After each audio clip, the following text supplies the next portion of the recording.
Shalom, selamat pagi saudaraku. Renungan Suara Kebenaran 8 Maret 2024 dengan tema Menikmati Kekristenan. Kekristenan bukanlah agama seremonial atau agama ritual. Juga bukan agama liturgi atau tata cara sembahyang. Ini berarti bahwa kekristenan tidak cukup diwakili dengan penyelenggaraan sebuah seremonial, ritual liturgi atau tata cara ibadah atau tata cara sembahyang. Kekristenan adalah jalan hidup. Benar, kekristenan adalah jalan hidup, saudaraku. Artinya, kekristenan harus dinikmati dalam perjalanan hidup dari jam ke jam, menit ke menit, detik ke detik. Tentu perjalanan hidup kita bukanlah perjalanan hidup yang dituntun, diatur, dibayang-bayangi dan ditekan oleh hukum. Melainkan jalan hidup yang dituntun, dibayang-bayangi oleh Roh Kudus, di mana seseorang diperkenankan untuk berjalan bersama dengan Tuhan. Itu arti Yesus adalah Sang Immanuel, berarti Allah beserta dengan kita. Dengan kedatangan Tuhan Yesus ke dunia, kematiannya yang menebus dosa manusia dan membenarkan manusia di hadapan Allah, dan kebangkitannya yang menunjukkan kemenangan bahwa Dia taat sampai mati, bahkan mati di kayu salib, maka tirai bait Allah terbelah. Batas yang selama ini menghalangi hubungan antara Allah dan manusia dirobek. Manusia kembali bisa bersekutu dengan Allah. Dulu sebelum ada penebusan oleh darah Yesus, hanya imam besar yang bisa bertemu dengan Allah. Itu pun 1 tahun sekali. Dengan dirobeknya tirai yang membatasi antara ruang suci dan ruang maha suci, itu mengisyaratkan bahwa Allah berkenan hadir, Immanuel dalam kehidupan manusia.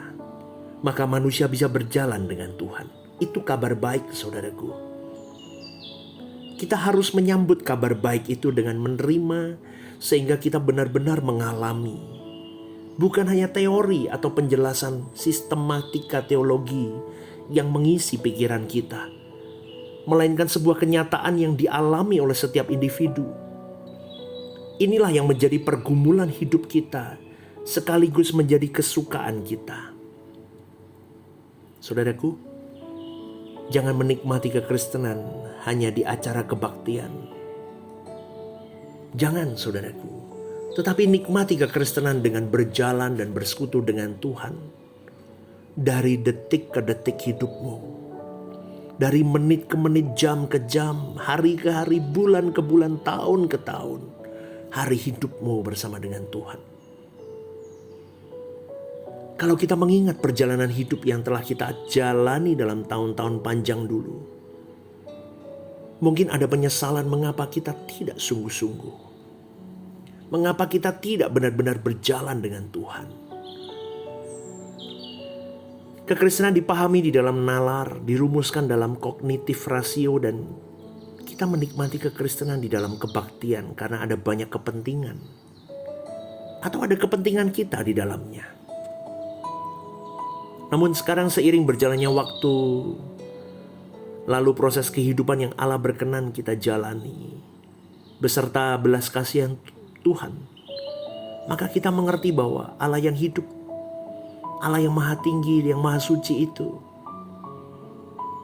Dia menghampiri kita. Dia mau menghampiri umat manusia di dalam dan melalui Roh Kudus untuk berjalan bersama dengan kita. Saudaraku, kita harus memaksa diri untuk mengalami bagaimana berjalan dengan Tuhan setiap hari. Setiap hari berjalan dengan Tuhan. Bagaimana kita bisa hidup di hadirat Tuhan setiap hari. Kalau Henokh bisa dikatakan berjalan dengan Allah, artinya hidup bersama-sama. Maka kita sebagai umat pilihan perjanjian baru yang menerima materai Roh Kudus mestinya bisa lebih dari Henokh. Kita bisa lebih dari Abraham. Kita bisa lebih dari semua tokoh Alkitab di Perjanjian Lama.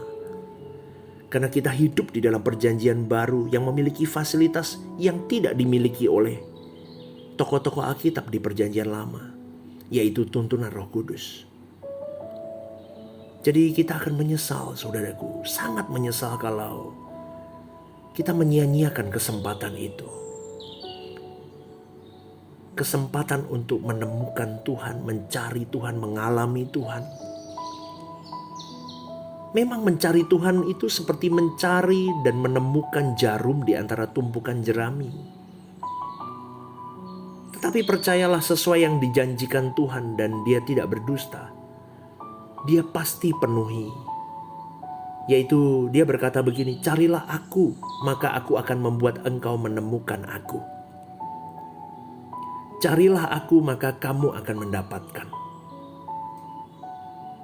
Maka mari mulai saat ini kita berkomitmen untuk mencari Tuhan dengan sungguh-sungguh. Sampai kita bisa menghayati bahwa ternyata Dia kita butuhkan lebih dari nafas, lebih dari darah yang mengalir di tubuh kita. Ternyata Dia lebih berharga dari nyawa kita. Sebab apa gunanya orang memperoleh seluruh dunia kalau jiwanya binasa?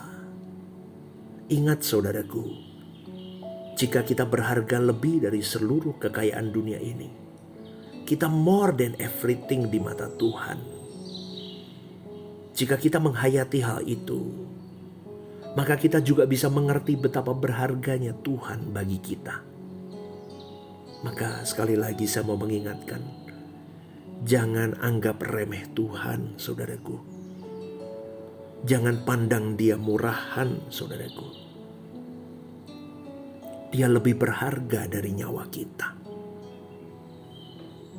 Yesus berkata di Injil Matius 4 ayat yang keempat, manusia hidup bukan hanya dari roti, tetapi juga dari setiap firman yang keluar dari mulut Allah.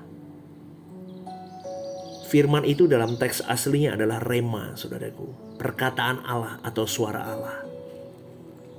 Atau bisa berarti juga Allah itu sendiri. Kita tidak bisa hidup tanpa Allah, saudaraku. Betul. Coba renungkan hidupmu hari ini. Tanpa Allah, bagaimana kau bisa hidup, saudaraku? Itu seperti tubuh tidak bisa hidup tanpa roti. Demikian pula jiwa dan roh tidak bisa hidup tanpa Allah. Pengetahuan tentang Allah tidak membuat kita hidup, tetapi pengetahuan tentang Tuhan yang diterjemahkan, yang diwahyukan oleh Roh Kudus dalam hidup kita menjadi makanan rohani. Itulah yang menghidupkan kita. Hal itu sungguh bisa terjadi kalau kita menghormati Tuhan. Mulai hari ini, saudaraku, berjuanglah menikmati kekristenan. Bukan hanya agamais, bukan hanya di KTP kita, tetapi mau kita berjuang. Kekristenan itu harus benar-benar merasuk dalam hidup kita. Dan kekristenan itu adalah hidup kita itu sendiri. To be like Christ. Seperti Yesus itu hidup, kita berjuang seperti Dia berjuang. Pagi hari ini saya berdoa, kiranya Tuhan menuntun langkahmu melalui Roh Kudus-Nya, membawa kehidupan kita hari ini semakin bersinar di pemandangan Allah. Selamat pagi dan selamat beraktivitas dan selamat berjuang, saudaraku. Mari senangkan Tuhan saja. God bless you.